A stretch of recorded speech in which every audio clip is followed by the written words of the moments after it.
But history remembers him as a man through whom the supernatural walked among the natural. William Branham, a forerunner of modern healing revivals and a man whose life remains one of the most mysterious and miraculous in Christian history.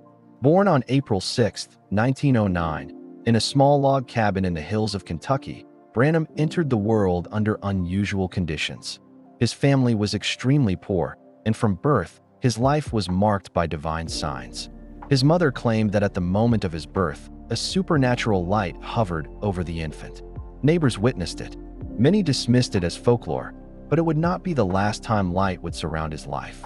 At the age of 7, something strange happened. While walking in the woods, young William heard a voice from the wind that said, "Never drink, smoke, or defile your body. There's a work for you to do when you get older." Terrified and confused, he kept it to himself. But the encounters grew stronger.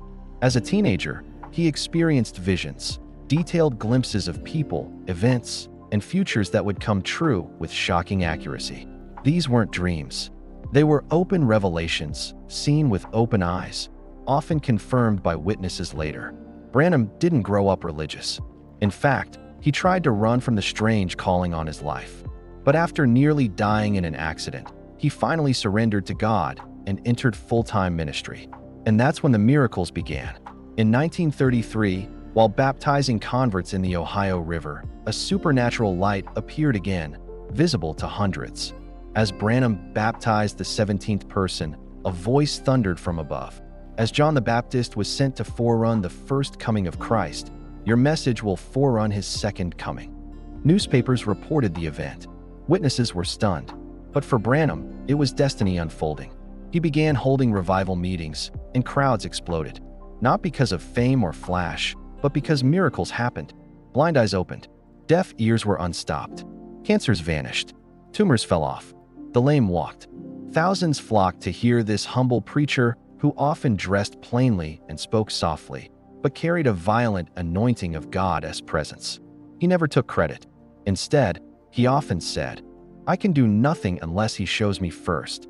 Before praying for the sick, Branham would go into a vision, describing in exact detail the person's name, their illness, sometimes even their address, before they ever said a word. Skeptics tried to trap him. Many left converted. Because the accuracy was too perfect, people called it the Discernment Gift, but Branham described it as seeing into God's supernatural database, like watching a movie play before his eyes. The atmosphere in his meetings was thick with reverence. He would often pause and say, "The angel of the Lord is near," and moments later, the miracles would begin. He was not just a healing evangelist, he was also a prophet.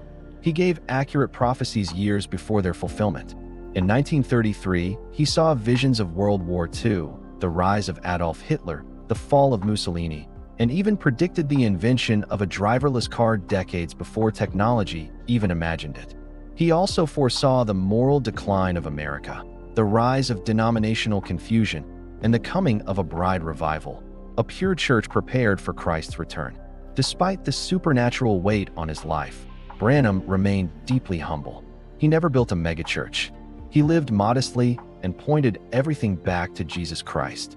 To him, it was never about a movement or fame, but about returning the church to the original apostolic faith. His meetings were filled with awe and fear of God. Testimonies poured in, incurable diseases healed, demons cast out, lives transformed. Many were saved not by sermons, but by witnessing undeniable demonstrations of God's power. But like many men of extraordinary callings, Branham's journey was not without controversy. Some questioned his teachings. Others misunderstood his gift.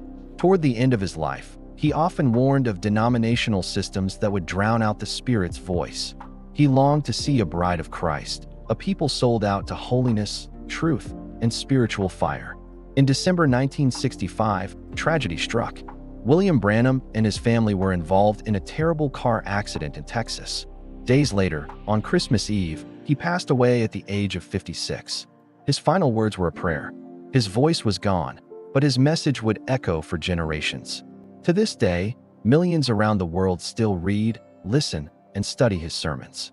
His influence shaped the ministries of later revivalists and healing evangelists. He laid the foundation for what would become the latter-rain movement, healing revival, and modern prophetic ministry. William Branham's life is a reminder that God still raises ordinary people to do extraordinary things.